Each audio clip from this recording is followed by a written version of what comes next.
Fala pessoal, sejam muito bem-vindos a mais um episódio do Amigos e Livros Cast. E hoje vamos conversar sobre um dos livros brasileiros mais importantes dos últimos anos, Tortarado, de Itamar Vieira Júnior. E para esse bate-papo temos um convidado muito especial. Ele é baiano, natural de Salvador, designer, ilustrador e apaixonado por esportes, comunicação e boas histórias. Nas redes sociais compartilha muito mais do que imagens, promove reflexões, incentiva o pensamento crítico e divide com seu público experiências de viagem, seja pelas páginas dos livros, pelas cidades, pelos estados ou por diferentes países. Hoje vamos conhecer um pouco mais a trajetória de Irving Bruno e entender como a arte pode transformar a forma como enxergamos a literatura e o mundo. Seja muito bem-vindo ao Amigos Livros Cast, Irving. Muito obrigado, Rafa. Muito obrigado, Adia. Muito obrigado a esse podcast maravilhoso que eu conheci, tive esse prazer de conhecer. E a vida foi vendo esses episódios. Eu falei, meu Deus do céu, isso vai ser uma responsabilidade, um prazer antes de tudo, mas uma responsabilidade enorme de falar sobre livros, já que é uma paixão que muda vidas. E a gente tem uma missão, acho que acima de tudo, de espalhar ao máximo, né? Esse hábito que transforma e faz com que a gente se conecte com pessoas de outros estados, outros países e de outros tempos.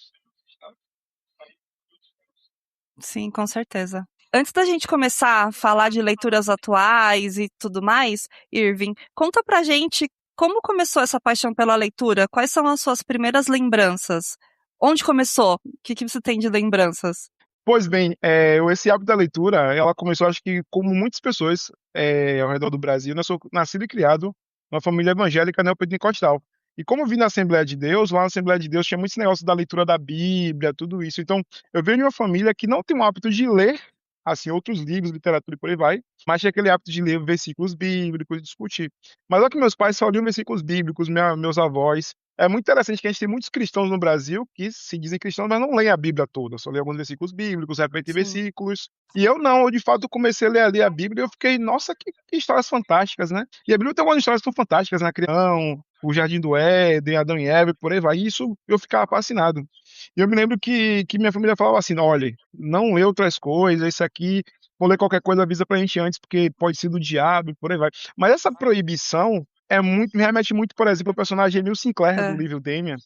E é esse personagem que ele fala que tem dois mundos, né? O mundo claro e o mundo escuro, né? Então, meus pais representavam aquele mundo claro, né? Que é o mundo de Deus, né? Da religião. E o mundo escuro é tudo aquilo que era proibido. E esse mundo que era proibido me chamava a atenção. Então, eu falei, nossa, quero ler essas coisas. Aí eu comecei a ler escondido outras coisas, né? Outros livros. Eu me lembro que eu li um livro chamado O Menino que Não Tinha Medo do Medo, e por aí vai. E eu fui pegando esse hábito. E quando eu dei por mim, eu estava lendo outras coisas. E nesse processo também foi um processo que eu comecei também a me desgarrar da religião, porque eu comecei a perceber, através da leitura, outras possibilidades de vida, de vivências e de credos. Interessante. E você lembra quantos anos você tinha, mais ou menos? Olha, eu comecei a ler a Bíblia, assim, eu me lembro desde 6, 7 anos de idade, assim, mas o hábito de ler outros livros foi na fase de 12, 13. Foi quando eu comecei a ter coragem de ler outras coisas e me questionar sem ter tanto medo. Eu acho que eles tinham muito medo. Existe muito essa questão, né?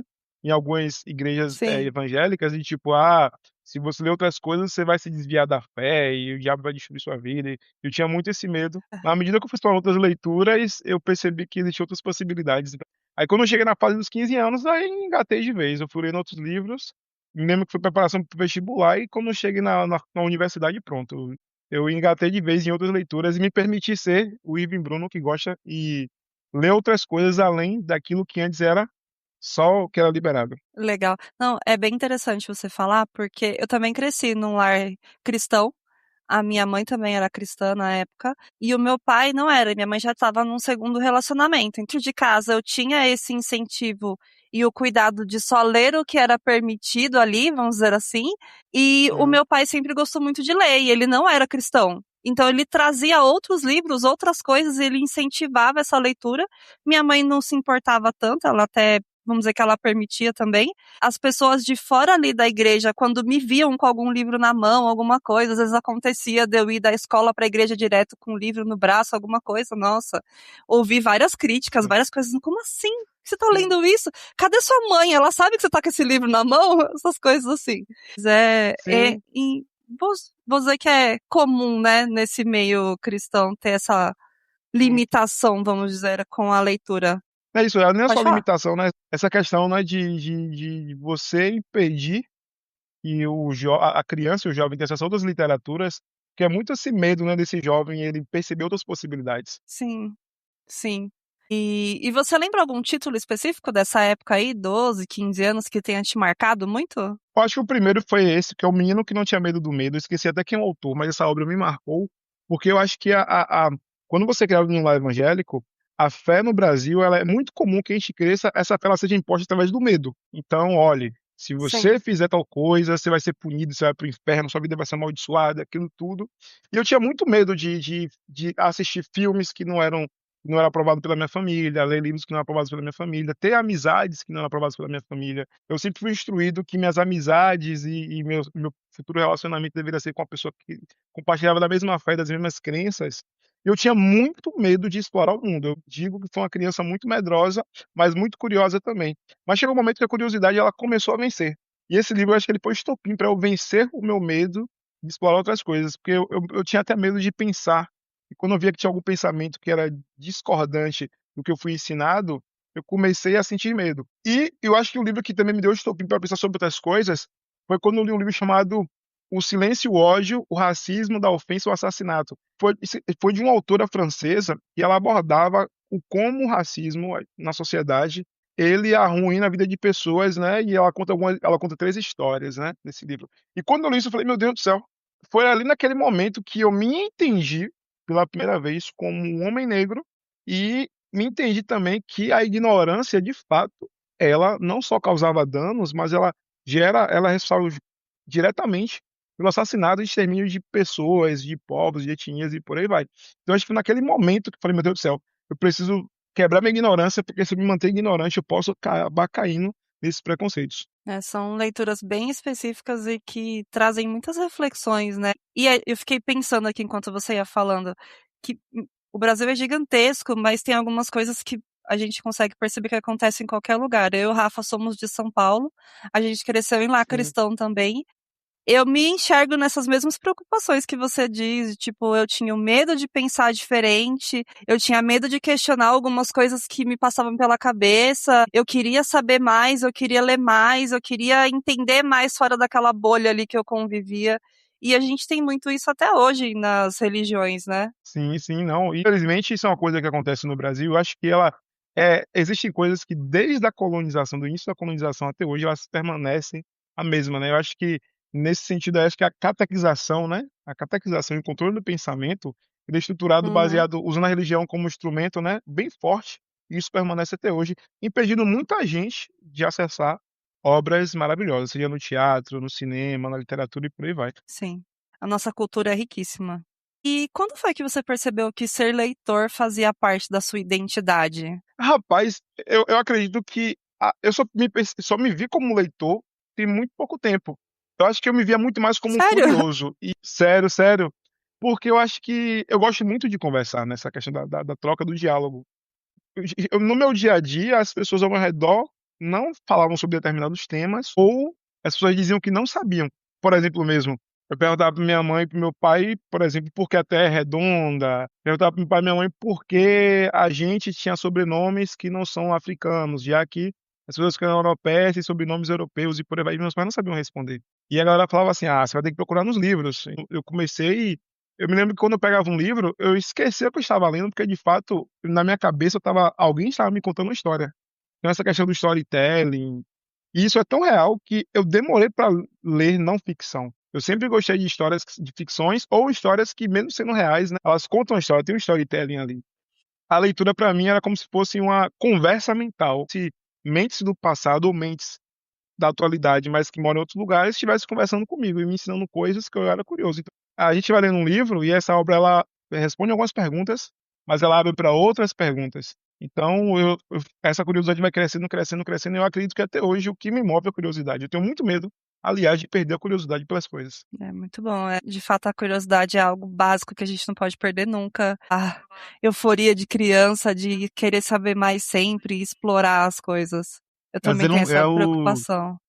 é como se fosse o deslumbramento, né. Inclusive, Ive, eu É, estava assistindo uma entrevista da Fernanda Torres, que ela deu para o Pedro Bial agora, semana passada Sim, no retorno do programa, né, do Entrevista com o Bial, e ele pegou um recorte de uma entrevista que ela deu década de 80, final da década de 80 ali, que a Bruna Lombardi pergunta pra ela, né, do que você tem mais medo? Daí ela fala assim, de perder o interesse pela vida. Eu acho que é muito isso, né? A partir do momento que a pessoa perde o interesse pela vida no sentido de não ter uma razão, um motivo para levantar da cama, para trabalhar, viver mesmo a sua vida ali do jeito que você quer, do jeito que você enxerga as coisas, realmente é o fim, né, para a pessoa. E a partir do momento que você tem esse interesse e vive em você, independente da sua idade, você viu a Fernanda Montenegro, a mãe dela, com quase 100 anos aí.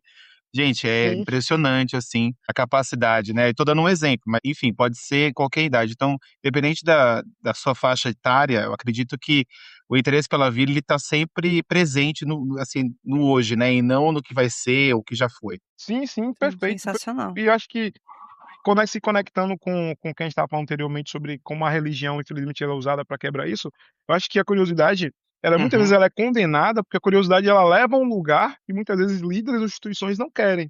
E acabam quebrando essa curiosidade, Sim. não. Você tem que pensar assim, tem que pensar assado. E se caso tiver dúvidas, você pergunta aos líderes ou ao responsável, ou àquela pessoa que a gente tem como referência. E a gente acaba matando a curiosidade, porque a gente associa a curiosidade a coisas ruins. Então, a leitura tem esse poder, né, de aguçar a nossa curiosidade, não só para a própria leitura, mas também para outras coisas na nossa vida. Deixa eu voltar aqui. Já que a gente conheceu o Irving leitor, a gente quer conhecer o Irving agora fora das redes sociais, né? Então, a minha primeira pergunta seria: quem é o Irving dentro e fora das redes sociais? Rapaz, O eu estava Irving pensando sobre isso CPF. hoje. PF. Eu estava pensando isso hoje e eu digo pra vocês, acho que é a primeira vez que eu falo isso, assim, fora da minha vida privada, eu acho que são 2 pessoas totalmente diferentes. Porque eu acredito que quando a gente ingressa nas redes sociais, a gente acaba criando um personagem, querendo ou não, mesmo que aquele personagem tenha verdades, mas é um recorte da gente. Nas redes sociais, eu me promovo Sim. muito mais como um leitor, eu acho que o meu intuito nas redes sociais, acima da minha autopromoção, claro que a gente sempre tem um tanto ali de vaidade e autopromoção, eu acho que o meu intuito na minha rede social é fazer com que as pessoas tenham hábitos positivos, hábitos que mudaram a minha vida e que eu acho que podem mudar a vida das pessoas, que no caso é, acima de tudo, a leitura, a literatura é a fonte que alimenta todos os outros hábitos, e secundariamente a Uhum. ilustração e o esporte. A ilustração é onde eu coloco para fora tudo aquilo que entra através da literatura, e o esporte também é a minha forma de extravasar e de vivenciar essa vida, assim, de vivenciar a natureza e por aí vai. Eu sou muito fã por exemplo, da natação e é isso. Mas fora das redes sociais, eu acredito que o Irving real, ele tem, acima de tudo, essa questão de sempre buscar comunicação. Então acho que fora das redes sociais, eu busco ser essa pessoa muito mais do diálogo, no sentido de eu falo até isso com meus amigos, né. Tem amigos meus, né, eu sou uma pessoa que me considero progressista, né, do ponto de vista política do Brasil de esquerda, né. Mas eu sou um cara que eu gosto de conversar com todo mundo. Eu chego na praça, eu converso com os senhores, com os velhos, com os jovens, converso com o crente, eu converso com o macumbeiro, e é como a gente fala aqui na Bahia, né, e busco muito esse diálogo para entender o que as pessoas pensam como elas pensam. Então eu gosto muito de trazer esse diálogo e conversar. Então acho que fora das redes sociais, eu sou muito mais o cara de ouvir, tá conversando com todo mundo, ouvindo todo mundo. Não é à toa que eu trabalho na televisão, trabalho numa TV, sou diretor de arte numa Sim. TV, e lá a gente tem acesso direto a várias pessoas de vários aspectos políticos, sociais, econômicos. Eu gosto muito de ouvir, e eu acredito que nas redes sociais eu crio essa persona, né, que é um pedaço de mim, para colocar para fora tudo aquilo que eu tenho absorvido, é aquele negócio, né, e até a gente ouve muita igreja, né, a gente ouve, retém o que é bom, o resto joga fora, né. Então acho que a rede social é esse ponto onde eu boto para o mundo o que eu acho que vale a pena, mas no Irving, no CPF, eu sou muito mais essa pessoa de ser da comunicação, muito mais pro lado do ouvinte. Perfeito. Então, Irving, fora dos stories, você tá bem, Irving. Aquele meme, né, que tinha alguns anos atrás, né? Fora dos stories, você tá bem? Tô bem. Não, realmente, eu seria muito bem lembrado dessas histórias, mas pode continuar. Não, o que eu queria te perguntar é sobre o design, né? A gente vê que no seu Instagram, gente, depois sigam lá o Irving nas redes sociais, que ele tem um trabalho muito impressionante sobre design, né? Inclusive, ele tem uma das artes que ele fez ali é sobre Torturado, que a gente vai falar um pouquinho mais pra frente aqui no papo. Mas eu queria saber agora, nesse momento, como é que surgiu essa paixão pelo design e pela ilustração? Olha, o paixão pelo design, ela é muito interessante, porque eu sempre gostei de comunicação e sempre gostei de ilustrar. E eu busquei uma profissão que unisse os dois, né? Já que o design é basicamente a comunicação expressa em imagem, né? De forma imagética. Isso aqui é um resumo bem resumido mesmo do que é o Uhum, design, sim. né?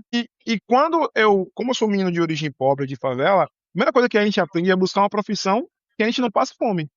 E eu acreditava que se eu fosse fazer artes plásticas, eu teria dificuldade. E eu falei, poxa, eu gosto de Uhum, comunicação e eu gosto de arte. E aqui na Universidade Federal da Bahia, né, a faculdade de design é dentro de Belas Artes. Então a gente estuda design e comunicação, mas também a gente pega matéria de artes. Então lá eu peguei matéria de pintura, peguei matéria de ilustração. E o design foi muito bom para mim, porque lá eu aplico minhas habilidades de comunicação visual, né, de criar imagem, conceitos visuais, mas acima de tudo também lá eu aprendi conceitos de comunicação visual.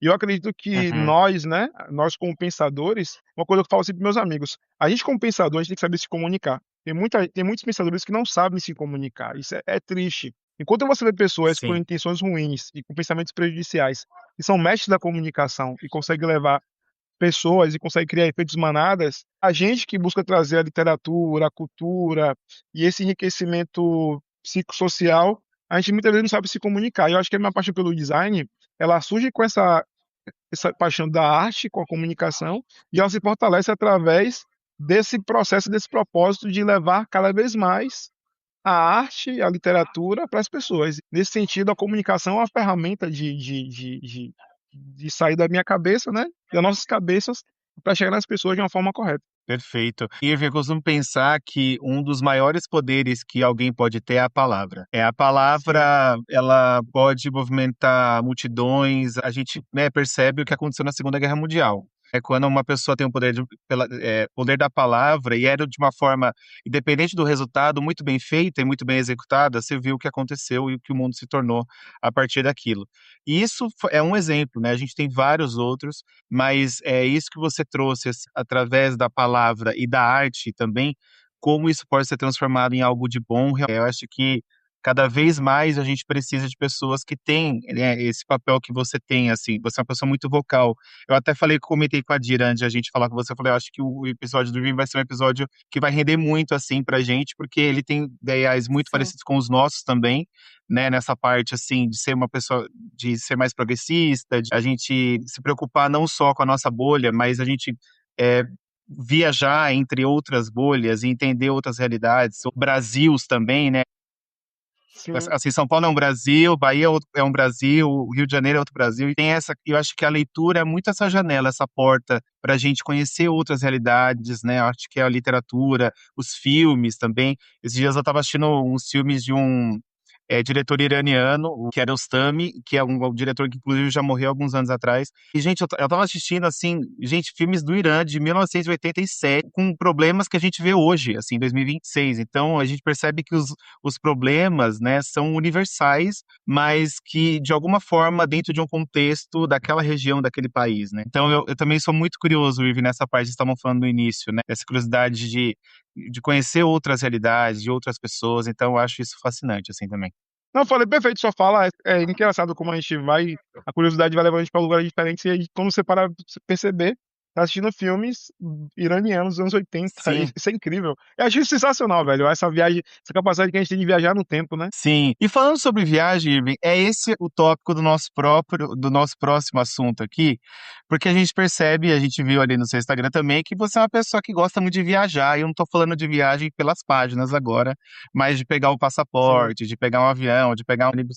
Então a gente queria saber o seguinte: como as viagens fizeram parte da sua vida, a partir de quando? Como é que foi isso? Rapaz, essa história, acho que ela é o ponto principal da minha vida. Quando eu comecei a ler, eu comecei a perceber que existia uma vida muito além do que eu esperava, um futuro muito além do que eu imaginava. Meu pai, ele é motorista, né, manobrista, minha mãe era enfermeira, né, técnica de enfermagem, né, formação. Vinha de uma família bem pobre, periférica aqui de Salvador, e eu achava, na minha infância, que eu ia crescer e ter uma profissão que nem meu pai.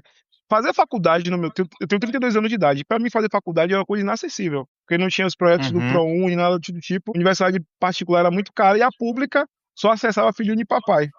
Mas eu tive acesso, né, a um projeto social que deu curso pré-vestibular para alunos de baixa renda. Eu fiz esse pré-vestibular, passei na Universidade Federal, né, através de questão de cotas, por aí vai. E essa questão de sonhar com a universidade, de fazer um pré-vestibular, só surgiu porque eu comecei a me ver como pensador. E eu falei, como pensador, eu tenho que acessar a universidade. Eu posso ter um futuro além do que meus pais tiveram. Isso começou através da leitura, porque eu falei, meu Deus do céu, eu preciso aprender inglês, eu preciso melhorar meu conhecimento para poder acessar outras realidades. Eu via que a única forma que eu tinha de acessar outras realidades, outros lugares do mundo, é através da educação e da leitura. Uma vez que eu entrei na Uhum. universidade, no período do governo Dilma, Lula para Dilma, né, eu tinha projetos de intercâmbio, e eu me lembro que eu não tinha R$ 1 no bolso. Em origem pobre, eu falei, olha, vou tirar meu passaporte. Peguei o pouco dinheiro que eu tinha, tirei o passaporte, falei, ó, vou ter um passaporte aqui, quando eu tiver oportunidade, eu vou me jogar. Aí eu me lembro que em 2017 eu participei de um concurso, Bring Me to Ireland, né, um concurso que o vencedor ia pra Irlanda, e eu venci esse concurso, ganhei essa viagem tudo pago pra Irlanda pra estudar inglês lá, eu fui. Aí Caramba. quando eu Que voltei, eu legal! peguei outro. Foi, velho, foi uma loucura, velho. Eu na garra ali, R$ 100 no bolso. Fui pra Irlanda. E me lembro que eu cheguei na Irlanda com camiseta, sem roupa de frio. Quase morri de frio, mas fui, meti as caras. Aí quando eu voltei da Irlanda, tinha um projeto da faculdade da UFBA que era fazer intercâmbio, e a faculdade ela cobria os custos para alunos de baixa renda. Então eu fui lá e me joguei também, fiz intercâmbio em Portugal. Eu sou a prova viva que o conhecimento e que a informação, quando ela chega para as pessoas que precisam, ela é transformadora de fato. Em um ano, no ano fim de 2017, eu não tinha R$ 1 no bolso, só tinha um passaporte que eu tirei sem planejamento de viagem, e ao final de 2019, 2020, já tinha viajado 10 países. Então isso mostra que duas coisas: o conhecimento ele muda vidas, ele transforma vidas, e segundo também, as políticas públicas são interessantíssimas, são de extrema importância para que pessoas que não têm condições financeiras possam mudar de vida e acessar outras realidades e outras culturas. Então, para mim, viajar é um resultado, é uma consequência do hábito da leitura e da busca pelo conhecimento. E dos programas sociais, né, Irving? Eu acho que é super importante Sim, você ter falado tudo isso, porque as pessoas têm esse preconceito, né? Porque o ProUni, porque as cotas. Gente, tá vendo qual é o resultado tipo, dessa importância desses programas sociais na vida de uma pessoa? O Irving tá aqui para mostrar isso, né? O quão foi importante para você. Tem até o Wagner Moura, quando ele estava no Oscar, né? Ele falou sobre isso, né? Eu sou a prova do resultado de programas sociais que deram certo e olha onde eu cheguei, mas por conta disso, né? Então acho que isso é muito importante que você sim, falou também, Irving, porque as pessoas elas tendem a ter esse preconceito, assim, né? E óbvio que isso não cai do céu, óbvio que você teve que estudar, você teve que ir atrás, teve que ler muito, teve que né, sacrificar muito do seu tempo também para fazer outras coisas. E olha só que legal, né? Que onde você chegou através disso também. Tudo por conta dessa curiosidade lá daquele livro lá de trás e também desse conhecimento que você adquiriu ao longo do tempo. E só não, complementando, é interessante você ver que fica claro que é algo que não caiu no seu colo, você foi atrás. Você Sim. sabia que existia, você sabia que era possível e você foi atrás para conquistar o que você entendia que era seu e que você tinha aquela oportunidade. E às vezes a gente vê muito que se critica muito essas ações sociais, mas não vai atrás de fato ver o que você precisa. A pessoa não quer fazer nem a parte dela, ela quer que o negócio caia no sim, colo. E eu acho que é bonito isso de que a forma como você falou, é do tipo, eu fui atrás, eu acreditei, eu sabia que era possível e eu fui lá atrás. E muitas vezes as pessoas não vão atrás, né? Não, e com certeza, eu acho que tem esse ponto que é muito importante. As pessoas muitas vezes elas não vão atrás, e eu acho que acontece também muito isso, porque as pessoas não se veem como merecedoras disso. A gente tem essa cultura, e eu Sim. Sim. cresci com isso na minha infância, de achar que, por exemplo, fazer intercâmbio ou outra coisa era só para pessoas ricas. Então, muitas vezes, quando surge essa oportunidade, eu conheço amigos meus que falam assim: não vou tentar, não, que isso não é para mim. E essa questão de isso não é para mim, isso é um impeditivo muito forte. Então, muitas vezes a pessoa não é nem por questão de preguiça, às vezes é por medo ou achar que não merece. E a autoestima ela é um fator essencial. E segundamente, pegando um gancho Uhum. disso, eu sou a prova viva também que, além das políticas públicas serem importantes, política pública não é bagunça. Tem muita gente que fala que políticas públicas é bagunça. Cota Exato. entra qualquer. Velho, o cotista, ele concorre com outros cotistas, então, tipo, é uma concorrência enorme. Então, é uma concorrência para você concorrer com outros cotistas. E quando você entra na universidade, você entra defasado em relação a alunos que não são cotistas. Então, você tem que se esforçar Sim. ao máximo. E isso que as cotas têm mostrado, as políticas públicas têm mostrado, que geralmente as pessoas que são contempladas nas universidades são alunos que são alunos de excelência, são alunos que deram duro para entrar, eles já entram já no ritmo dessa questão de dar duro e fazem valer a pena o dinheiro público. As políticas públicas, Uhum. só quem critica é quem não conhece e que nunca conseguiu ver de fato os benefícios que ela traz, não só para nós como indivíduos, mas para a sociedade em si. Porque eu poderia ter sido um potencial jovem que não conseguiu ascender, seria só mais um na multidão, ou até mesmo ter seguido o caminho do crime, porque é uma realidade que eu vi e eu convivi minha infância e adolescência inteira. E se não fosse a educação, talvez Ive e Bruno agora poderia estar no tráfico, ou no criminalidade, ou até mesmo morto. Inclusive, tipo a Lei Rouanet também, né? As pessoas falam, ai, porque é do governo. Gente, procura saber um pouquinho, assim, vai atrás, vai lá no site, tá tudo lá escrito lá no site do Gov, como funciona, tal, mas as pessoas elas acham que um vídeo de 30 segundos no TikTok vai resolver a vida delas, e é isso que... E as pessoas geralmente elas também elas escutam, elas leem, né, e o que elas querem ouvir também, o que elas querem aprender, e não Sim, às vezes saber a verdade daquilo, né, do que tá sendo dito. E aí, exatamente Vim, isso.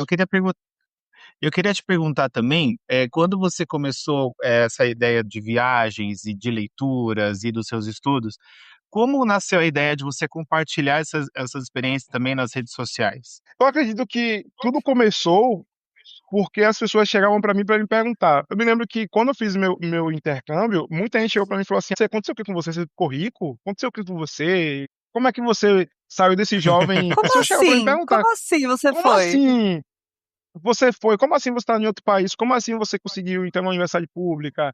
Eu me lembro que eu fiz um curso de inglês, né? Que também foi um projeto também da política pública que tinha na UFBA, que era curso de idiomas para alunos de baixa renda, né? O Profici, e eu Uhum. fiz o Profici também.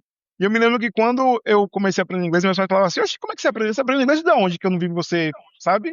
E as pessoas tomam esse baque quando vem do favelado, usando já o linguajar comum, fazendo coisas que Sim. até então não é comum um favelado fazer. E todos os meus amigos foram para o mercado de trabalho e seguiram a vida. E eu fui para a universidade e Quem tudo te isso. disse que você E eu podia, comecei. né, Irving? As pessoas É, perguntando assim, né? quem te disse? Quem deixou E eu Mas me você lembro ir que lá? pode? pode isso? E com que dinheiro você está fazendo isso? Como é que você fez isso?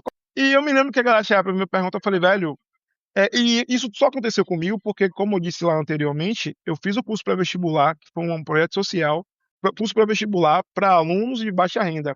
E que dava aula nesse curso pré-vestibular, são alunos de baixa renda, e tinham ingressado na universidade pública, e como forma de retribuição, eles davam aulas para alunos de baixa renda. E através dessa galera, eu comecei a perceber que existia um mundo que era acessível para mim, mas só que não era o caminho que está sendo divulgado, era um caminho que poucos conheciam. E eu falei, velho, eu acho que Uhum. minha forma. E o nome desse curso era o nome desse curso para vestibular é GAPEC, né? E eu falei, velho, e o GAPEC tinha como lema você retribuir para a sociedade o que você está recebendo de graça. Porque tudo que a gente recebe tem um preço. O conhecimento tem um preço. Alguém pagou um preço para a gente ter esse conhecimento. Então, uma vez que você recebe esse conhecimento, não é de graça, é um privilégio que você está recebendo. Então, você tem que retribuir com esse privilégio. Eu falei, velho, eu não posso pegar tudo que eu estou recebendo agora da sociedade, porque é fruto de imposto, de esforço, de muita luta, eu tô recebendo de graça, eu tenho que retribuir para a sociedade. Aí eu falei, não, meu foco do meu conteúdo, acima de tudo, é fazer com que a pessoa entre no meu perfil e fique assim, poxa, sair do perfil de Ivy e sair com a dica de livro, sair com conhecimento novo, sair com uma curiosidade nova, e não mais do mesmo. Eu acho que falta isso, como você falou, né, agora. As Uhum. redes sociais ficam tentando pregar verdades, né, através de 30 segundos, e muita gente, e tudo através de views, like, por aí vai.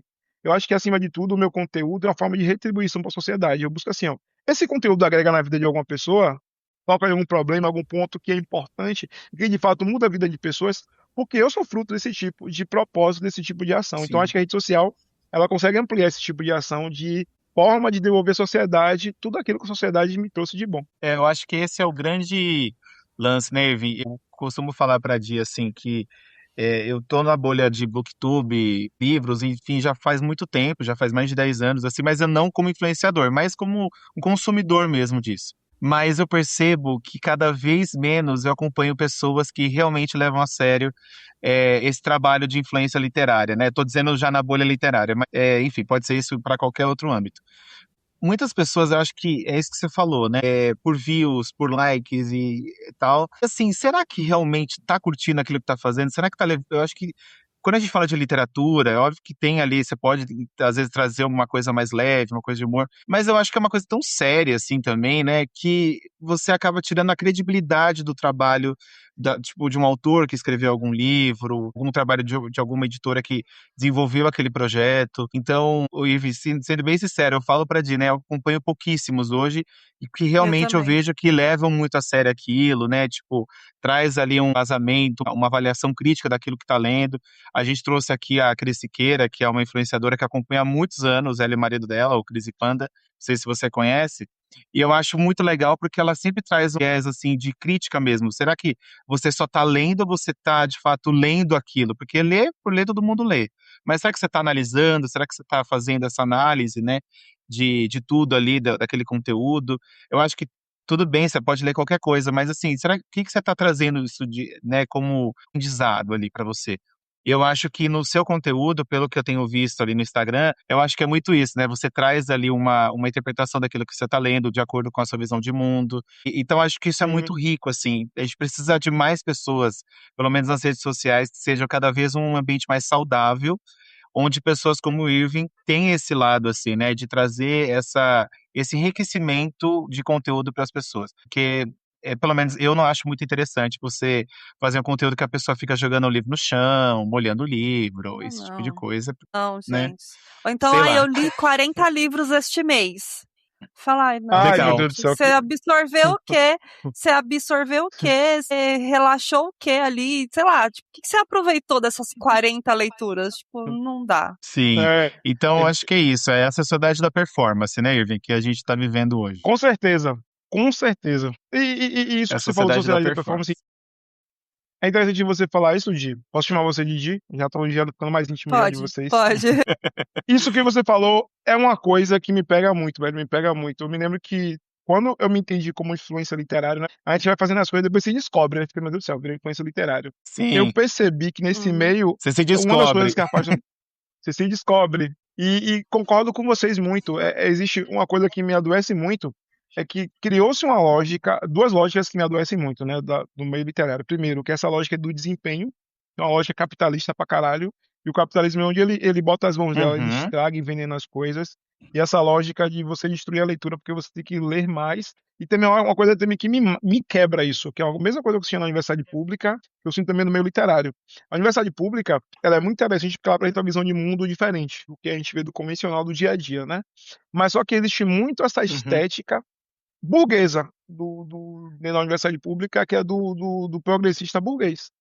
E afasta a população porque é um discurso que é fora da realidade.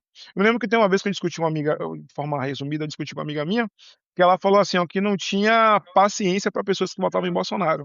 Aí eu falei assim: o que é que você conhece que vota em Bolsonaro? Sua empregada doméstica, que ela tinha empregada doméstica, essa colega minha, vota em Bolsonaro? Ela falou: vota. Eu falei: Uhum. você acha que essa empregada doméstica ela vota em Bolsonaro pelo mesmo motivo que seu pai que é empresário vota em Bolsonaro? Então, seu discurso é distante da realidade. Então acontece que existe uma Uhum. estética no meio literário que é burguesa. Burguesa pra caralho. Quer dizer, falei palavrão de perdão. Ela Não, é muito fique tranquilo. burguesa, é uma estética muito burguesa, e a estética burguesa, ela afasta a população de pautas e de hábitos importantes. Então, eu observo que tanto na universidade pública, como também no meio literário, há uma estética burguesa, que é uma estética de tipo assim, olha como eu sou superior, olha como eu sou melhor. E, por exemplo, tem livros, como vocês Sim. falaram no É início, a que você, a superioridade. Rafa e o Gi, exatamente. Eu acredito que a literatura, ela tem que colocar a gente no lugar de humildade, de um lugar que a gente não sabe, e também da valorização também do conhecimento comum, do conhecimento que não vem dos livros. E eu observo que há Sim. essa estética burguesa muito forte no meio literário, no meio progressista, no meio acadêmico, que é a estética que afasta a população, enquanto a extrema-direita consegue captar. A extrema-direita, que é burguesa também, mas a extrema-direita ela se encapuza de uma estética, né, populista do povo e consegue captar melhor, porque fala a linguagem do povo. E é nesse sentido que a comunicação e o conhecimento, eles têm que estar lado a lado, porque senão a gente não consegue tocar nesse povo, e esse povo é captado por discursos de ódio. Exato. E é populista, né, Irving, até a partir do momento que começa-se a frequentar os mesmos lugares que essas pessoas, né? Aí cria-se um outro âmbito, um outro nível, porque, né, sabemos como funciona o sistema de castas da É sociedade, e é muito exatamente. assim. E tem outro Perfeito, ponto perfeito. que a gente, assim, tem até uma lógica de mercado dentro do mercado editorial, que é, por exemplo, um livro brochura, né, aquela capa normal, e o livro de capa dura, né, pintura trilateral e não sei o quê. Então as pessoas vão lá, gastam mais de R$ 100 num livro. E aí eu vejo alguns influenciadores que falam isso como se fosse assim, gente, olha, paguei isso aqui no preço muito bom, tá R$ 110, assim. Mas, gente, quem que tem R$ 110, né, para gastar num livro, muitas vezes, né? É aquele meme do Minha Mãe é uma Peça, mas será que, gente, quem que não tem dinheiro para ir para Búzios? É tipo isso, né? Tipo, como assim você não tem? Então, é isso que você falou. E acho que também tem uma outra crítica que eu tenho em relação ao mercado editorial, Irving, é que é o mercado, talvez seja o meio de influência menos empático que tem, ou seja, de pessoas Sim, que deveriam ter mais empatia porque leem, né? Então, acho que a leitura, o grande sim, exercício, assim, de você ler é você ser mais empático. E, na verdade, não. Inclusive, eu nem entro no Threads, por exemplo, que é aquele Twitter do Instagram, porque dizem que ali é o fosso, assim, é dali para baixo as coisas que acontecem. Tem umas discussões assim que eu falo, gente, é o tribunal das minúsculas causas. Totalmente. As pessoas criam umas coisas que não tem nada a ver.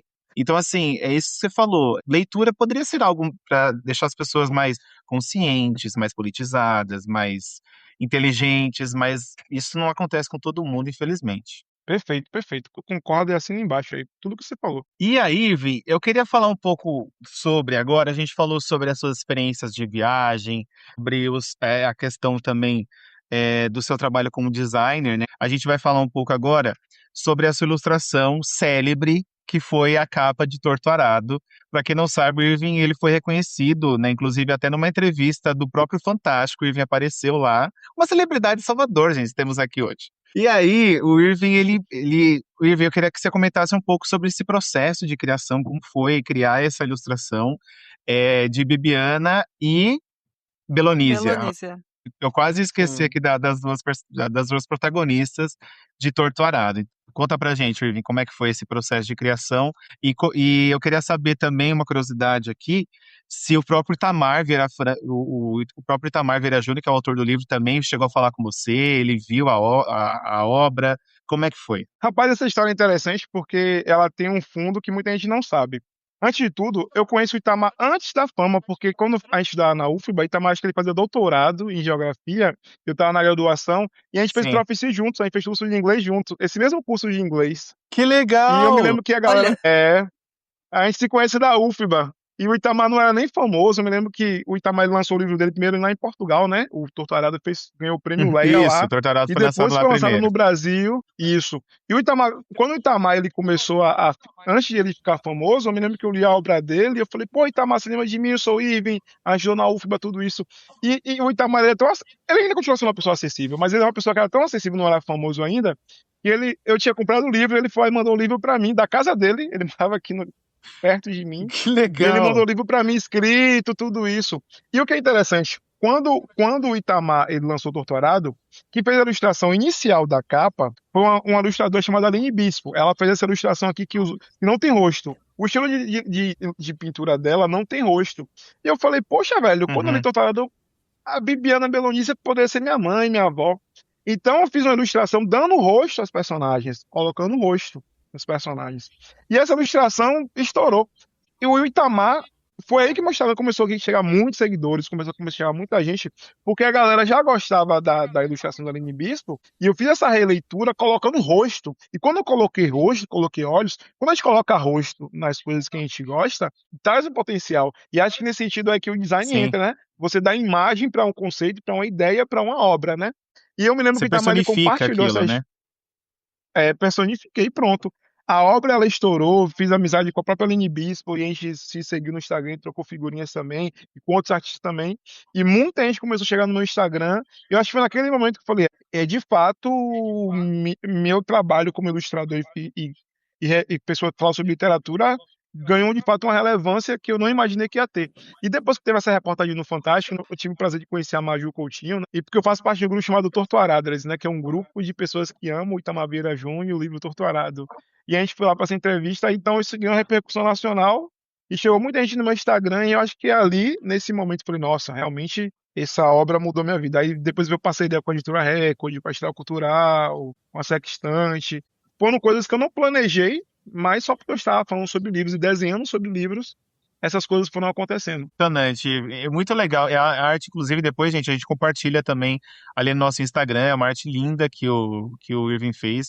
Eu sou a favor um dia de fazer uma edição especial e vi usar a sua arte como capa, porque eu também, eu fiquei, quando eu li o Torturado, foi até eu falo que é sempre uma experiência toda vez que eu ouço um livro e leio junto, porque o livro eu tinha comprado na Audible há uns 2, 3 anos atrás já, e ele estava lá parado e tal. Eu falei, quando a gente soube que ia falar com você sobre o livro, eu falei, não, deixa eu pegar agora, porque tá chegando o dia, eu preciso terminar de ler o livro para eu falar com o Irving, né, pra gente falar um pouco sobre ele. E aí eu fui ouvir o livro e tal, e assim, Irving, eu acho que eu viciei, eu acho que eu li esse livro, né, Di, foi super rápido, em 4, 5 dias Foi. eu já tinha terminado, assim, porque eu ficava tentando imaginar o rosto das duas, assim, então me vinham várias atrizes na minha cabeça que poderiam fazer, né, as irmãs, o pai delas também, a gente vai falar um pouco sobre ele, enfim, então são vários, eu acho que o Torturado, ele tem personagens muito icônicos, assim, né, a família da própria assim, das duas irmãs ali, né? O pai, a mãe, tem a avó, porque é uma história de gerações, né? A gente vai falar aqui de Torturado. Mas eu achei linda a sua arte, e de fato, quando eu fui assistir, depois que eu vi a arte e lembrar, né, da história, aí eu falei, nossa, realmente faz todo sentido elas serem representadas dessa forma e tal. Então, acho que casou muito bem a forma como você conseguiu personificar essas personagens ali na sua arte. Ficou muito bonita mesmo. Muito obrigado, eu fico muito feliz em ouvir isso, muito feliz mesmo. Eu acho que é o poder que a arte tem, né, de não só representar ideias e conceitos que a gente gosta, mas também de conectar pessoas que a gente nunca imagina. Sem essa obra aqui, eu não estaria aqui. Sim, é a mesma coisa do nosso podcast, tá, Irvi? Se a gente não tivesse criado esse podcast, talvez a gente não teria pessoas aqui como você, né, participando. Eu falo que esse podcast é uma grande desculpa para eu agora ter uma desculpa para falar com as pessoas que eu sempre quis. É, a Não, gente isso tem é muito tido bom, muito tantas bom. conversas legais, porque a ideia surgiu do bate-papo de falar sobre livros. Nós dois somos amigos de infância, então a gente fala de livros desde pequena. E aí a ideia surgiu naquela brincadeira clássica mesmo. Ah, e se a gente fizesse um podcast pra gente falar de livros? Pois, mas e se a gente trouxesse convidados? Se a gente conversasse com as pessoas sobre os livros? E aí temos tido experiências incríveis, assim, de conhecer pessoas e conversar e falar sobre livros, que é uma paixão em comum. Então é muito gostoso, assim. E através de pessoas e conhecendo pessoas, né? Tipo, o Rafa já conhecia o Carlos. Eu não conhecia o Carlos, eu conheci o Uhum. Carlos aqui no podcast. E aí, vez ou outra, eu tô Sim. ali no Instagram interagindo com ele. E aí, do Carlos, a gente conheceu você. Então, tipo, é aquela coisa que a Essa grande leitura rede foi criando essa rede, né? E vai movimentando tudo. É muito gostoso. é Não, o Carlos é maravilhoso, assim. Então, maravilhoso. Para quem tá ouvindo o podcast, esse episódio agora, o Carlos é uma pessoa, ele trabalha na editora Astral Cultural. E a Astral Cultural é a editora que lançou um livro que é best-seller, né? Que é o livro da Maya Angelou, que eu sei que o pássaro canta, eu sei o porquê o pássaro canta na gaiola. Então, é um livro muito bom. sim, A Astral Cultural é uma editora que é bem legal, velho. E o Carlos, ele tem esse trabalho essencial, velho. O Carlos, ele dá muita oportunidade para pessoas que estão começando, tanto na literatura quanto também influências de literatura. Então, Carlos, beijão pra você. E o podcast de vocês, velho, eu digo pra vocês, eu sou consumista de podcast e pra mim é puro bálsamo, o melhor que existe. Eu senti a falta disso e eu imagino, velho, eu já aviso a vocês tendo uma repercussão enorme e os cortes de vocês viralizando bastante, velho, porque são episódios muito amém, bons Irving. e de temas Amém, necessários. obrigada. Amém, amém, amém, amém. Eu profetizo, ó. A gente recebe. Com certeza. Não, é legal, Irving. Então, assim, até tem algumas pessoas que eu já trouxe aqui, e aí eu mando mensagem, assim, pelo perfil, falar, gente, será que a pessoa vai aceitar? E aí a Não, pessoa aceita logo de será que a cara, pessoa vai responder? vai responder. E aí a pessoa aceita, assim, logo de cara. A gente, pra você ter uma ideia, a gente nunca recebeu uma negativa. Tipo, todo mundo que a gente chamou até hoje, a galera foi super gente boa. Quer dizer, quem respondeu, né? A gente chamou algumas pessoas que até hoje nem visualizaram a mensagem, mas tudo bem. Faz parte do Sim. jogo, tá tudo certo. Mas é muito legal, porque a maioria das vezes a gente tem sim uma devolutiva, e todas elas até hoje foram positivas, foram ok. Você foi super querido, assim, com a gente logo do início também. Ele Então a gente praticamente se fica muito convidou, feliz. né? A gente adora isso.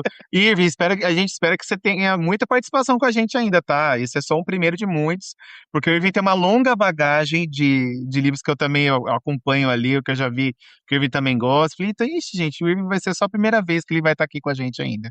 O Carlos, inclusive, já esteve aqui 2 vezes, já, Irving. Ele já participou de 2 episódios. Um ele Caramba! falou sobre o mercado editorial, sobre a realidade do Uhum, mercado editorial brasileiro ali, dentro da experiência dele como gerente de marketing da Astral Cultural, né? E um outro episódio sim. de ele falou sobre literatura regional. A gente A falou gente falou sobre com ele literatura sobre isso. regional com ele. Então, Carlos, Muito nosso bom, velho, queridão muito bom. amigo, Aí já só pra temos dois quem episódios com quiser ele. saber quem é o Carlos, o perfil dele é o @tenho na estante. Tenho na estante também, que Arroba ele tem tem um na perfil estante. literário. É Isso. isso, é isso. E- Vamos. E aí, aproveitando esse gancho aí, falando de Torturado, que a gente já sabe que foi um fenômeno editorial, teve muito sucesso e muita repercussão, eu queria trazer um pouquinho aqui de informações só para a gente compartilhar. E aí, Sim. vou perguntando para vocês aí que leram a obra completa algumas coisas para ver o que vocês acharam. Então, o romance ele acompanha a história de duas irmãs, Bibiana e Belonísia, são filhas de trabalhadores rurais no sertão baiano, abordando temas como concentração de terras, ancestralidade, racismo estrutural, religiosidade, identidade e resistência das comunidades quilombolas. O livro conquistou leitores justamente por dar voz a personagens que historicamente estiveram à margem da literatura brasileira. E, além disso, ele recebeu alguns dos maiores reconhecimentos da literatura em língua portuguesa. Então, em 2018, que foi o ano que ele foi lançado, ele teve o Prêmio Leia. Em 2020, teve o Prêmio Jabuti de Romance Literário. E ainda em 2020 também o Prêmio Oceanos. E hoje ele é considerado por muitos críticos um dos romances brasileiros mais importantes do século XXI. E aí, eu queria saber de vocês, o que mais marcou em vocês a leitura do livro? Pode começar, Irving. Qualquer coisa eu colo dele. Rapaz, eu acredito que o que me marcou em Torturado, eu acho que isso é uma coisa bem particular, mas também é uma coisa, eu acho que bem sentido universal, é que quando a gente entra no universo da literatura, a gente aprende que são os clássicos que nos moldam como leitores. E eu comecei a ler os clássicos, eu li os clássicos, mas eu vi uma realidade distante de mim. E quando eu li Torturado, eu falei, Que a nossa, o gente não se Torturado identificava, né? é. E quando eu li Torturado, eu falei, meu Deus do céu, o Torturado poderia ser a família de qualquer brasileiro. Poderia ser minha avó, poderia ser minha mãe, poderia ser meu avô. Então você lê um clássico, você lê um clássico. Eu senti isso pela primeira vez lendo Cem Anos de Solidão, do Gabriel Garcia Marques. Eu li o Cem Anos de Solidão Uhum. e o Gabriel Garcia Marques ele consegue construir um clássico sensacional que você se vê ali. Mas mesmo assim, o Cem Anos de Solidão ele tem peculiaridades e particularidades que me remetem a Colômbia, a Colômbia, né? Que é uma região mais ao norte Uhum. Que é na Isso. a América, né? Na coluna, América Latina. a cultura Com o mundo, latina, né? cultura latina ali, isso. Mas o que a cultura, a cultura do Torturado, né? O doutorado não, do 100 Anos de Solidão, ela é uma cultura que ela me remete mais ao Caribe, né? Que é aquela parte mais Isso. ao norte da América do Sul, né? E o Torturado não, o Torturado ele Uhum. consegue trazer a mesma grandeza e riqueza do 100 Anos de Solidão, mas que é um clássico nosso, é um clássico nosso. E Torturado ele conseguiu me trazer a mesma sensação que eu tive lendo Capitães da Areia, do Jorge Amado, mas só que o Capitães de Areia ele tem suas próprias particularidades, né, do seu próprio tempo. E o Torturado não, eu acho que o Torturado ele consegue ser mais abrangente. Ele consegue ser um clássico que é nosso, do nosso Brasil, representa o nosso Brasil, nossos ancestrais, nossas famílias, né? Ele consegue representar a história do Brasil e ao mesmo tempo também a história das nossas famílias. Então acho que, ao meu ver, o que mais me marcou na obra é um clássico grandioso que a gente se vê naquele clássico. A gente vê nosso Brasil e a gente vê nossa família ali. É. Eu costumo pensar, Irving, que o Torturado, para mim, ele é atemporal.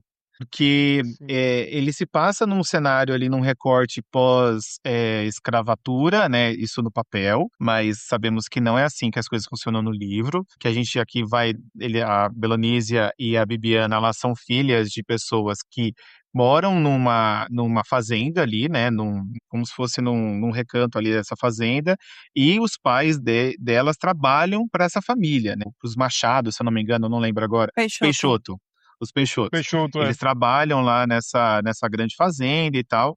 E é interessante porque a gente tem a visão da história, a história ela é narrada em três pontos de vistas. O terceiro eu não vou contar porque é Sim, spoiler, mas a gente tem muita visão da Bibiana e da Belonícia, né, em alguns momentos ali da história. E é muito interessante, né, como a história é narrada pela visão de crianças no começo da história, elas não têm essa consciência de que os pais estão nessa situação ainda análogas à escravidão, né? Elas estão ali achando que o pai trabalha na sim, fazenda e tá tudo bem e tal. Uhum. E é muito legal porque ao longo da história, para mim, o que mais me marcou nesse livro, assim, é como elas enxergam a própria história de vida delas no começo e ao longo da história a gente vai acompanhando elas no crescimento, da adolescência, a vida adulta e tal, e como a visão de mundo delas vai mudando também e elas enxergando a importância que elas tinham ali dentro daquela comunidade e que elas tinham o poder a todo momento de mudar aquela realidade que ali no início elas não tinham como fazer nada, entendeu? E eu acho impressionante, assim, eu acho que a Belonísia, que é a irmã que fica na casa, né? Depois ela vai morar com o cara e tal. Eu acho uma personagem que pra mim foi a Olha que os mais me marcou. spoilers. Não, o que mais me marcou, assim, foi ela, porque ela tem uma fique ligação com tranquila que não é outras spoiler, não. coisas. Não é spoiler. Sim, Mas, assim, ela tem ligações, né, Ivy, que são muito mais, tipo assim, pra fora, digamos. Mas eu acho que, pra mim, o sim, que mais me marcou é como a história, como elas enxergam o mundo e a gente fica meio desesperado e fala, gente, não é isso, né, a família é isso e tal, não sei o quê. E aí, aos poucos, a gente vai vendo que não, né, as coisas vão ganhando mais consciência e tal. Então, pra mim, isso foi o que mais me marcou nessa história. Tem muitas coisas, né, Irving, que esse livro ele vai abordar, mas, sim. enfim, a gente vai falar um pouco mais sobre isso. Qual foi o personagem que mais tocou vocês ao longo da história? Pra mim foi o Zeca Chapéu Grande, velho. Porque o Zeca Chapéu Grande, eu acho que o Itamar Vieira ele consegue fazer uma coisa que é muito bom. O Zeca Chapéu Grande, ele consegue representar ao mesmo tempo a força e a masculinidade do homem nordestino, do homem negro nordestino, principalmente do homem baiano, que é uma coisa que a gente orgulha muito, Uhum, né? Quando a gente vê a cultura do Nordeste, tem muito aquela visão, né? Do homem forte, do homem sofredor, que luta e que tem uma resiliência, né? Que é muito a cara essa questão uhum, do. Acho que é a representação máxima do nordestino. Mas ao mesmo tempo também, o uhum. Zeca Chapéu Grande, ele se permite também esse lado mais sensível, esse lado mais feminino, né? Sem dar spoiler. Acontece uma cena, por exemplo, que ele se permite ser esse Uhum. lado feminino, né? Então é muito interessante Sim, que o Zeca Chapéu Grande é um personagem que eu gosto, porque eu acho que é uma referência pra mim. Eu gosto das coisas positivas que a gente remete ao masculino, mas também eu gosto também das coisas positivas que a gente remete ao feminino. O Zeca Chapéu Grande, ele consegue ser essa força do masculino sem se sentir, sem se sentir afetado ou fragilizado, ou também deixar seu lado feminino tomar conta, florescer. sim. E é interessante, né, Bi, eu não sei se isso é um grande spoiler, mas o pai delas no livro ele é representado como não um homem negro, né? Ele é um homem pardo, branco, alguma coisa assim. E ele, eu acho que em algum momento do livro fala sobre isso, né? Como a comunidade, tipo, para eles não, para eles essa questão da cor no início, ele achou que ele estava de alguma forma invadindo e trazendo ali alguma coisa que não era tão natural que para a esposa dele, para as filhas, para a mãe, enfim, né, que ele foi criado ali. Então é interessante porque essa comunidade não tinha muito essa visão que a gente tem, né? Para eles era alguma coisa muito Sim, naturalizada já. Então, para eles, ok e tal. Mas sim, ele tinha essas questões realmente, como você fala, né? Ele tinha que representar o feminino, daí ele mesmo tinha intrínseco nele, tipo, nossa e tal, mas ele tem razões, tá, gente, na história para ele sim, representar isso, né? Tem toda uma questão ali e tal por trás, e que justifica isso também, e mesmo que não justificasse, né? Ok, mas ele tem razões para isso, mas é interessante porque ele traz isso. E uma coisa que eu me perguntei, é como é que ele tem essa sensação, sendo que ele não tinha uma referência externa também. Então, em que momento, né, que ele tem essa consciência também que ele sentia meio, sei lá, e será que eu tô fazendo certo? Será que as pessoas, né? Mas para ele era muito bem resolvida essa questão. Então isso é muito interessante mesmo. sim, É. Um ponto que eu acho interessante, aí eu lembrei agora, eu comecei a segunda parte do livro ontem, e sim, uma coisa que eu gosto muito de ler, e aí, principalmente, todos os livros nacionais, cada livro nacional que eu leio de autores de regiões diferentes me abrem novos conhecimentos. A gente falou muito sobre isso, sobre conhecimento, sobre curiosidade. Sempre que eu pego um livro para ler de cultura nordestina, é muito interessante você ver quando os autores trazem para dentro toda essa questão da ancestralidade, espiritualidade ou espiritismo, não sei qual seria o termo certo, porque é algo que, tipo, aqui em São Paulo a gente sabe que tem centros espíritas, por exemplo, mas eu meio que cresci meio longe disso, cresci num lar cristão, e eu fico com a sensação de que em grandes cidades isso parece que é mais afastado, é mais rola até preconceitos, vamos dizer assim. E aí as pessoas meio que se escondem, essas comunidades são muito contidas às vezes, são bem reservadas. E esses livros, eles trazem pra gente em forma de romance, conhecimentos de tipo, cara, o Brasil é muito, muito, muito mais do que fora da sua bolha. E aí Sim, são histórias que me tocam, assim, que eu fico refletindo, sabe? Falo, cara, realmente tem aqui tá em forma de romance e tal, mas tem muito mais coisa do que fora da minha realidade. E eu fico sempre com essas reflexões toda vez que eu leio algum livro nacional que traz essa bagagem toda assim de outras histórias, sabe? E sim, acredito que sim. para você que é de Salvador, que cresceu na Bahia, deve ser uma percepção diferente da minha que nasci e cresci aqui em São Paulo. Mas eu queria trazer esse comentário porque eu fico com essa sensação, sabe, de que ele me traz realidades totalmente diferentes da minha e que existem. E que estão lá e merecem respeito, valorização e tudo mais. Perfeito, perfeito. Eu acredito que essa questão, só pegando o gancho da questão da ancestralidade, sabe o que é interessante? Quando a gente fala sobre ancestralidade, né, a gente fica assim, ah, tá, alguém fala sobre ancestralidade, né? Então a gente imagina, sei lá, por exemplo, aqui na Bahia, África, Blé e por aí vai, né? Mas sabe o que é interessante? Se uma pessoa ela é de família italiana e ela tem orgulho de falar sobre que ela é de origem italiana, ela fala sobre ancestralidade. Não, minha avó veio da Itália. Mas olha que a gente. Ah, minha avó veio da Alemanha. Então, tipo, quando as pessoas falam de ancestralidade, eles não usam a palavra ancestralidade. Tem essa É, questão do orgulho de ancestralidade, né? Mas quando a gente fala de uma ancestralidade que não é eurocêntrica, aí não. A gente tá naquele campo da ancestralidade mística e por aí vai. Mas é interessante isso. Quando a gente está no coloca. mute, Rafa. Não, é que eu ia falar que quando se fala de Europa e Itália, a gente ouve muito mais falar assim, ah, eu sou descendente, mas É né, não fala da descendente, não é ancestralidade, né? ancestralidade. Eu acho que a palavra muda, né? Mas assim, gente, é tudo a mesma coisa. Exatamente, e por isso que entra aquele ponto. E essa questão da ancestralidade é a mesma coisa também de cultura, de literatura regional. Quando a gente fala, por exemplo, Uhum. alguém fala sobre ascendência italiana, alemã, tudo isso, não estou falando, tá falando só uma coisa comum, mas quando a gente fala sobre ascendência africana, por exemplo, ascendência afro-indígena, nossa, pelo campo da ancestralidade. Mas o campo também é a literatura. Quando a gente tem um livro que ele é passado em São Paulo e Nova York, é literatura universal. Quando ele é passado em Salvador, aí é regional. Então a grande questão é que, É, tipo, uma coisa que é interessante que a gente pensar desse livro é que o Itamar Vieira Júnior fala sobre isso, que uma vez que ele pensa que ele é o centro, mas não é, pra gente não é cultura, não é literatura regional. É literatura universal também. Então, tipo, não que eu tô aqui menosprezando que fala literatura regional, eu tô problematizando muito, pelo contrário. Eu entendo por que a gente fala isso. Mas quando a gente amplia essa visão, tudo que vem de fora pra gente também é regional. Então a gente tem que começar também a encarar a literatura alemã, a literatura francesa, a literatura estadunidense também como regional. Uma vez que a gente Sim. está no nosso sim. centro, aí nós somos o central, o outro também é regional. É interessante pensar isso porque a gente aprende isso, infelizmente, né, de tipo assim, ah, isso aqui é regional, isso aqui é universal. Tal que tem uma beleza, apenas beleza. Já tal que tem uma beleza exótica, ou uma beleza regional, sabe? E por aí vai. Então isso faz a gente pensar muito sobre, como a gente fala sobre isso, a nossa fala revela muito sobre o que é o centro pra gente, né? Então, Torturado também tem essa Uhum. questão positiva de trazer para o mundo o que pra gente que é daqui é universal, deveria ser. Sim, inclusive, Irving, a gente até participou de um evento de lançamento do livro do Raul Damasceno, O Rio que Me Corta por Dentro, que é um livro que a gente já falou 500 vezes aqui, que a gente é apaixonado, e o Raul é tudo pra gente também. O Raul, incrível, a gente ama ele, é exatamente isso, é esse sinalzinho de coração que a Não, gente o faz também. Raul é.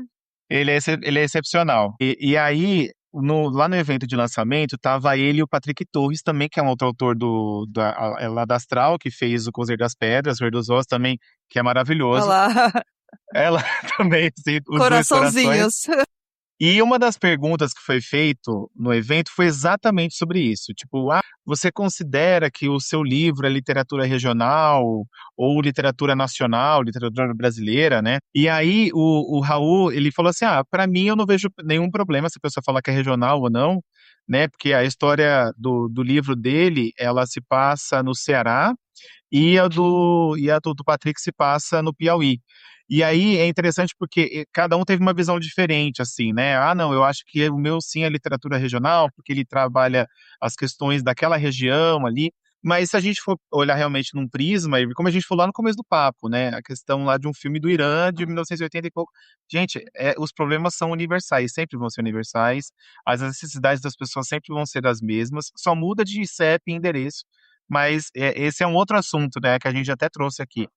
E é interessante porque o Itamar, eu acho que quando ele vai falar de Torturado, eu não lembro que o livro em algum momento fala que se passa na Bahia. Ele fala assim, ah, na fazenda, tal, tal, tal. Acho que Depois que eu fui fala. fala em algum momento, mas assim, pra Eu acho que mim, fala. ele tava falando de qualquer lugar no Brasil, pra mim, sabe? Tipo, ele não tava falando Sim, de um lugar sim. específico, assim. Porque realmente tudo que ele vai falar ali são problemas que a gente vê, né, em comunidades rurais. Tem a questão também de reforma agrária. O livro mais pra frente ele vai falar um pouco sobre isso também.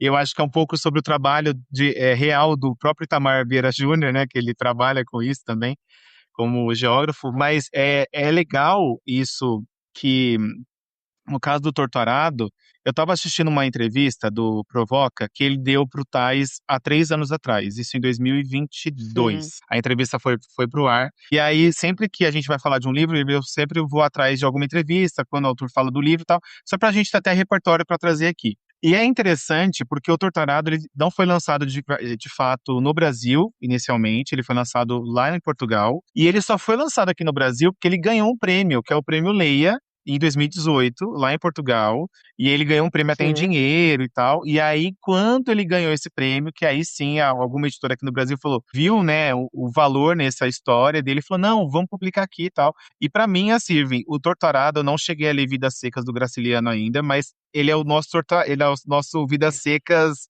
contemporâneo, Contemporâneo. assim, porque de sim. fato ele trabalha muitas questões, né, sobre várias coisas. E eu acho que sim, esse é um problema que, como você falou, né, literatura regional, literatura nacional, que aí quando se passa em São Paulo e Nova York é romance contemporâneo. Umas coisas assim Não, mas que eles tem vão um outro trabalhando. ponto, né? Tem um outro ponto que a gente conversou também, acho que foi com o Carlos, que o Itamar hoje já está consolidado, ganhou prêmios e tudo mais. Uhum. Ele é considerado literatura brasileira. E aí, quando você vai falar de um Raul Damasceno, ele é considerado literatura regional, ele teve o segundo Sim, lançamento agora recentemente, ele está construindo ali a trajetória dele, mas ambos partiram ali da mesma região, os dois trazem culturas similares em suas histórias, mas um já tem prêmios e está consolidado, então ele é cultura brasileira, ele é, tipo, ele é literatura nacional, mas o outro não, o outro é regional.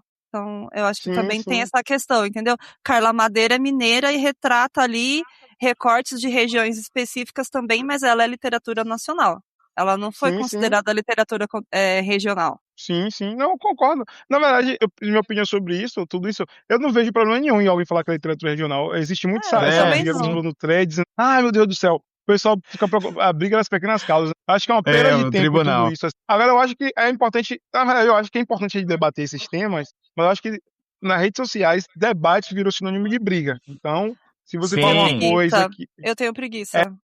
então, tipo assim, eu gosto de pensar muito sobre isso. Tipo assim, é que nem foi ouvir uma fala do Emicida, pegando o gancho disso, que o Emicida ele uhum, falou assim, né, que a gente tem medo de falar que alguém tem dinheiro é elite. E o Emicida falou que não deveria falar que é elite, que é burguesia, porque a elite remete muito ao conceito de ser melhor, né? E não é porque alguém tem dinheiro que ela é melhor, ela pode ser pior, né? muito pelo Então ele falou que contrário, né? Muitas vezes. é, muitas vezes, então ele fala o conceito de burguesia. Então, tipo, hoje eu chamo essa galera que tem dinheiro de burguesia, não chamo de elite. Mas se alguém falar assim elite, eu não vou ficar, meu Deus do céu, brigando por causa disso. Há outras coisas muito mais importantes. Haja tempo, né, Irving, para discutir É. algumas pautas assim. Haja tempo, haja tempo. Haja tempo. Oi, Irving, eu queria voltar num ponto rapidinho que eu lembrei agora e estava dando uma revisada aqui nas nossas colinhas de roteiro. Que a gente já falou um pouco sobre a sua obra, que você de fato deu rosto e fisionomia ali para a Bibiana e a Belonísia. Faltou me perguntar, eu acho, como surgiu isso para você? Ao longo da leitura, você foi visualizando ali traços e você pensou em dar mais vida e dar cara para elas, vamos dizer assim, dar rostos? Ou depois que você leu a obra, você falou, putz, eu acho que eu preciso dar rosto para essas mulheres. Como foi? Como isso é engraçado isso. Eu vi um Nerdologia, né? O Nerdologia é um canal famoso no YouTube, né? Que tinha antes como narrador o Uhum. Atila Yamarino, né? Que ficou muito famoso na pandemia, né? O biólogo. No Nerdologia tem um episódio chamado O Palácio da Memória, que fala como é que a memória funciona e como a gente pode usar truques para memorizar melhor as coisas. E quando eu vi esse episódio, eu queria memorizar melhor minhas leituras, porque eu tinha o hábito de ler e esquecer as coisas. Eu falei, como é que eu posso memorizar mais, as histórias me marcarem mais? E nesse episódio de Palácio da Memória fala que você dá rostos e contar uma história, né? Pegar estruturas de histórias que a gente conhece, dar rostos e criar memórias como se fossem memórias reais, ajuda você a memorizar. Então, eu comecei a ler os livros como se estivesse vivendo, como se fossem sonhos na minha mente. Eu imagino a pessoa, imagino a cena, às vezes eu repito a fala, e isso me ajudou muito a memorizar. E esse processo de visualização, de dar rostos e construir o personagem ao meu modo, imagino a voz, imagino como ela usa a roupa, tudo isso, eu comecei a ver os personagens e como a gente falou, não, tem que colocar isso pra fora, velho, porque são personagens muito fortes e se assemelham muito a pessoas que poderiam ser minha avó. Então essa imagem ficou muito forte na minha cabeça. E aquela coisa, né? Tem ideias que ficam tão grandes que já não cabe mais só na nossa cabeça, a gente tem que ir pra fora, né?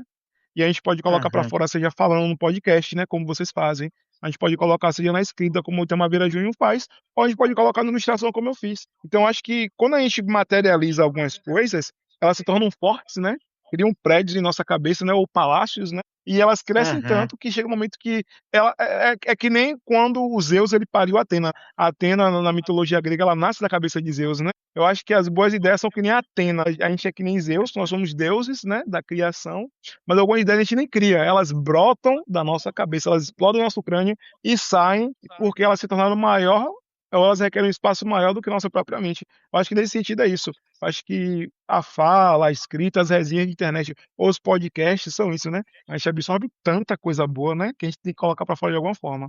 Eu acho que nesse sentido foi assim que surgiu essa ilustração. Muito lindo Sensacional. isso, Ivi, que você falou. Eu Inclusive, adorei. vou fazer um corte desse, dessa Dessa sua fala, fala. porque aproveitar o lançamento de A Odisseia do Nolan, que quem vai fazer a Atena, né, Ivi? Não tem como ser ruim esse filme, gente. Tem a Zendaya como Não tem Antena. como. Não tem como esse filme ser ruim. Não vai ter como.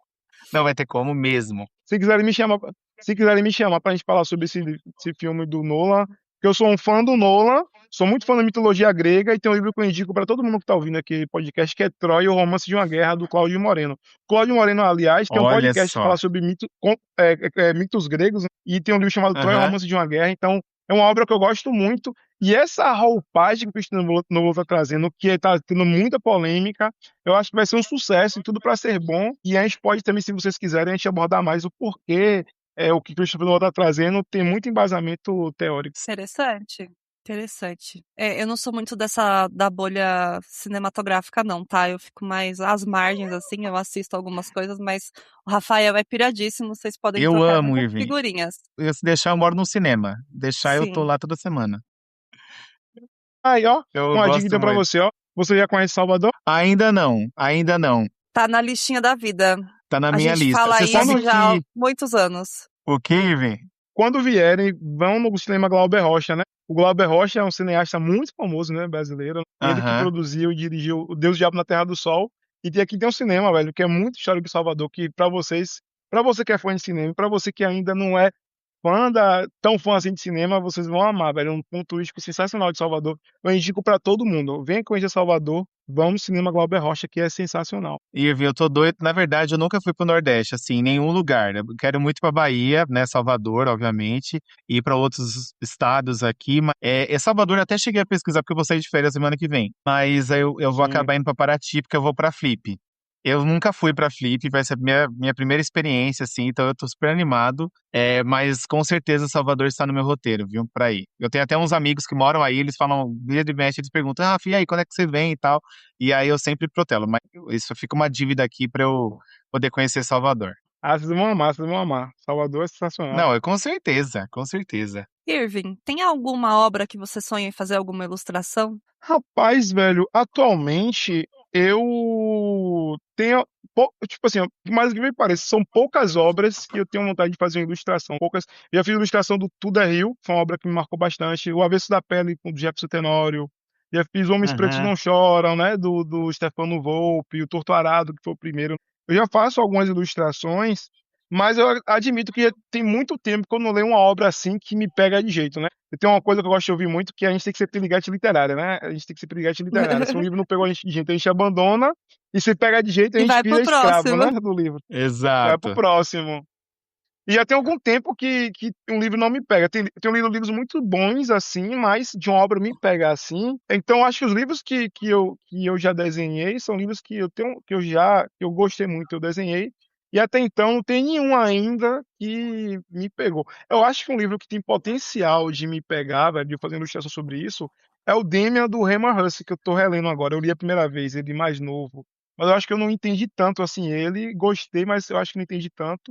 E agora eu tô fazendo a releitura do Demian e tô amando, velho. Tô amando. Acho que talvez essa seja uma obra que eu queira fazer ilustração, sim. É legal isso, quando a gente pega um livro em outro momento de vida e você vê ele de outra forma, né? E é impressionante isso também. É muito legal. Não, e Sim, eu sim, fiquei com a sim. sensação também que parece que não é algo que você realmente planeja, que tipo, isso surge de acordo com a leitura e da forma como a leitura te toca. E se a leitura não te toca, você vai para próxima, ou até, como você brincou, né, o termo aí da piriguete literária, deixa e vai pro próximo livro. Mas eu fico com essa sensação que não é algo que, tipo, planejado, é algo que realmente surge, ou como você falou, fica maior que você mesmo, e aí vai pro papel e vira uma imagem. Sim, e é isso. Tipo, uma coisa que eu tenho muito medo, e eu acho que vocês também, é que quando uma paixão ela vira trabalho, você destrói a paixão. Então, É. trabalhar com o design para mim é minha fonte de renda hoje, é o design. Eu trabalho na televisão, né? E lá trabalho como diretor de arte. É ok para mim. E Uhum. eu gosto muito da arte, da literatura ser meu espaço de prazer. Então aqui eu não coloco uma lógica de trabalho. Né? Tô que muita gente fala Uhum. assim, ah, Rafa, aí vocês leem muito, né? E aí eu falei, não, gente, eu leio uma média de 12 livros por ano, muito 14. Mas eu tento ao máximo me imergir nas minhas obras e ter prazer.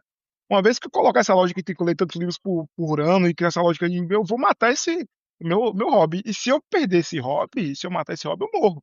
Eu morro. É que nem também a natação, né? A Sim. galera fica assim, ah, você nada? Tem que competir. Eu fico, não, gente, se eu for competir, eu vou matar meu hobby pela natação. Então, acho que quando a gente coloca a lógica de trabalho, aliás, eu estendo isso até para outras coisas, né? Por exemplo, relacionamento amoroso. A gente tem muito essa lógica cultural de botar uma lógica de trabalho em relacionamento amoroso. Eu acho que quando a gente coloca essa lógica de trabalho em relacionamento amoroso, você mata o relacionamento amoroso também, mata qualquer outras coisas. Claro que as obrigações são necessárias, né? A gente tem um compromisso, né? Por exemplo, eu tenho o compromisso de ler 10 minutos por dia. É um compromisso. Mas eu acho que essa loja de trabalho, de Uhum. produtividade, ela mata as coisas. Então, respondendo isso que você perguntou, é isso. A arte, para mim, é um ponto de expressão. Ela surge, ela brota de mim. E eu luto ao máximo para ela não ser uma fonte de renda para mim. Pelo menos é uma filosofia minha. Não ser uma fonte de renda. Não, eu falei que se um dia se tornar uma fonte de renda, que eu saiba trabalhar bastante, mas eu acho que é meio difícil. Pelo menos para mim seria muito difícil. Quando virou o campo da obrigação e essa paixão não ser destruída. Mas é isso. Mas continue, quero ouvir vocês. Hoje você trabalha numa TV como diretor de arte e tal, mas não é o mesmo tempo que você teria para desenvolver uma coisa que você ama, porque aí quando você ama, você tem um tempo para fazer aquela arte, por exemplo, a do Tortarado você não fez ali num deadline que alguém terceiro falou, aí, ó, precisa que você entregue isso aí tal dia. Não, você fez o seu tempo, sem pressa, né? Você teve todo aquele cuidado ali. E quando você torna isso uma obrigação, o tempo não é o mesmo, a dedicação não vai ser a mesma, enfim, tudo é diferente, né? Tudo é diferente, a lógica que a gente aplica, a forma que a gente atravessa o processo é diferente. Uhum, perfeito. Irving, agora é o nosso momento de indicações, porque todo convidado que vem aqui no podcast, a gente pede 3 indicações. E aí, no seu caso, eu vou te fazer uma pergunta, são 3 perguntas, e aí você vai indicar um livro pra gente. Depois a gente faz um post ali no nosso Instagram, marca você também, com essas 3 indicações. E é bem legal esse quadro, porque toda vez que alguém vem aqui, as indicações nada óbvias do que a gente estava esperando, então A minha é lista de muito leitura legal. só aumenta. Só aumenta. Sempre que vem alguém aqui, ou eu a Di pega o nome para depois comprar o livro e tal. A gente gosta muito. Então, a primeira pergunta é: um livro brasileiro que todo mundo deveria conhecer. Um livro brasileiro que todo mundo deveria conhecer. Rapaz, difícil essa, viu? Capitães da Areia, Jorge Amado. Jorge Amado, Capitães de Areia, Jorge Amado. Primeira indicação. A segunda, um livro que mudou sua forma de enxergar o mundo. Essa resposta vai ser uma resposta engraçada, né? Porque no meio literário existe muito preconceito com livro de autoajuda, mas um livro que mudou minha vida, dos muitos, foi Como Fazer Amigos e Influenciar Pessoas. Sei qual que é. Nossa, esse é um dos livros, tá na lista dos mais vendidos desde sempre, né, também. Neste Sim. podcast não Não, temos preconceito com livros de autoajuda, inclusive leio muito livros de A Dia autoajuda, fica adora, tranquilo. Aqui ela você está adora. sendo bem acolhido. e só pegando o gancho disso, existe uma ideia de que autoajuda é livro de gente burra. Eu tô falando aqui no grosso modo. Isso é uma merda, velho. Os livros. Existe livro de autoajuda que são realmente só groselha, mas existe livro de autoajuda que são Uhum. necessários. Por exemplo, A Coragem Sem Perfeita da Brené Brown é um livro que é muito bom. Eu acho que todo mundo deveria ler. A Sensacional. Dia Nacional, ama esse Eu livro acho que nacional. também, deveria ler uma vez por ano. Eu acho que é o livro que você deveria ler uma vez por Exatamente. ano. Sim, e como fazer amigos e influenciar pessoas, eu acho que ela é muito importante, porque assim, uma coisa que a elite econômica tem, além de dinheiro, é capacidade de comunicação em relações interpessoais. Geralmente pessoas de origem Sim. pobre Uhum. e origem humilde, elas não entendem a importância da comunicação e das relações interpessoais. Então você acha que só é ascender através do esforço, do trabalho e até do conhecimento, né, do estudo. Mas eu conheço pessoas que têm mentes brilhantes, mas é péssima em comunicação, não sabe se relacionar, não sabe se comunicar. Então não consegue transitar as ideias. E esse como fazer amigo influenciar pessoas, felizmente ou infelizmente, é as ferramentas necessárias para a gente se comunicar nos dias de hoje. Então, é um livro de autoajuda que, até para quem não gosta de ler, dá para também ouvir, né, em audiobook. É um livro muito Sim. acessível e mudou minha vida. Não, e é impressionante mesmo. Essa parte de comunicação, Ivan, eu já vi gente ascender para cargos de diretoria, não ter o conhecimento necessário para estar nesse cargo, mas por conta da Mas falava comunicação, muito bem, né? a pessoa conseguiu alcançar lugares inimagináveis. Então, a comunicação é o grande, A assim, a comunicação é uma grande arte. questão. É uma arte, realmente. É uma É arte uma arte, para uma tudo. arte. E para fechar, um livro pouco conhecido que você gostaria de indicar. Um livro pouco conhecido que eu gosto. Rapaz, são tantos, é tantos. Um livro pouco conhecido. Fernão Capelo Gaivota. Qual? Vocês Perdão, não conhecem esse ouvi. livro? Eu já ouvi Fernão falar, mas eu não Capelo lembro. Gaivota. Fernão Capelo Gaivota? Uhum. É. É porque Richard assim, ó, Bachs. eu poderia citar os livros clássicos aqui, né? Falar livros conhecidos. Mas eu tô falando aqui de livros que eu acho que deveriam ter mais reconhecimento. Esse livro do Richard Bach, ele é um livro que eu indico, porque ele não é muito conhecido. Ele é muito sobre essa questão da nossa evolução pessoal e como muitas vezes o caminho da evolução pessoal e da transformação é um caminho solitário. Esse caminho da transição. E o Uhum. Richard Bach, ele é piloto de avião, né? Acho que já é aposentado. Não sei se ele está vivo ainda. E também ele tem uma base muito espírita. Ele pega muito essa questão espiritual, metafísica, para falar sobre como o crescimento e a evolução é um caminho de solidão. E uma coisa que acho que a gente deveria Sim. falar mais é que o caminho intelectual, o meio intelectual, o crescimento intelectual, principalmente nós que viemos de famílias de origem humilde, Uhum. é um caminho solitário, muito solitário, e ninguém fala sobre essa questão da solidão intelectual. Tem uma obra que aborda sobre isso, né? Não é indicação, né? Mas já pegando o gancho, e é o. Não sei se agora. Um livro. Não sei se agora. Ou sei se o título me fugiu o nome agora. Mas aborda também sobre essa questão de solidão intelectual. Eu acho que esse livro do Richard Bach, Fernando Capelo Gaivota, é um livro que também eu acho que a gente deveria ler pelo menos uma vez por ano. É um livro curto, com uma mensagem Uhum. assim que é bem, vamos dizer que é um livro que nos atravessa. Sim. Não, muito bom, Ivan. A gente vai fazer depois o post. Ó, ele tem 152 páginas só, o livro. Ele é bem curtinho, ele é Sim, da sim, Record, inclusive. Bem legal. sim. Ivan, tá vendo? A gente sempre gosta de trazer, porque, por exemplo, eu nunca tinha ouvido falar desse livro. Eu já tinha Os ouvido outros dois que falar. você citou eu já conhecia. Agora, esse, de fato, para mim é novidade. Então, muito legal você trazer títulos novos. Esse é o objetivo, sempre trazer títulos novos. Não, eu falei que eu fico muito feliz em poder compartilhar esses livros, mesmo que muitas vezes quando falo sobre esses livros, eu sinto certo estranhamento do meio literário. Uhum. Eu falo sobre as obras clássicas, né, sobre autores necessários, né, vamos dizer sobre obras necessárias, é muito importante, mas também eu acho que existem outras obras também necessárias que muitas vezes esse meio literário deixa de lado. Não, eu acho legal quando a pessoa traz títulos que a gente não esperava. O que ela já indica já tá lá no perfil.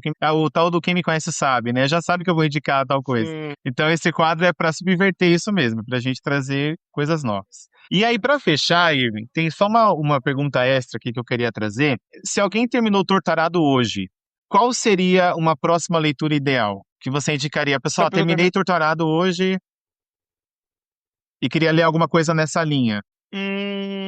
Mas que pergunta boa, viu? Que pergunta boa. Deixa eu pensar aqui. Tô meio doutorado hoje. Eu vou dar pitaco. Eu pensei em O Rio que Me Corta por Dentro, de Raul Do Raul. Damasceno. Sim, realmente, perfeito. Essa pode ser minha resposta. Agora, eu acho que uma obra que me vem à mente, agora eu sei esse nome agora, A Cor Púrpura. A Cor Púrpura, tá.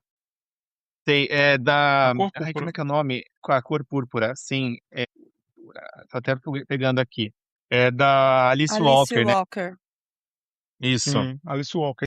Velho, esse livro, nem tem palavras para falar sobre ele, do quão forte, impactante E já foi ele é. adaptado, né, pro cinema 2 vezes, né? Não, o Púrpura. filme, o Ótima filme com indicação também.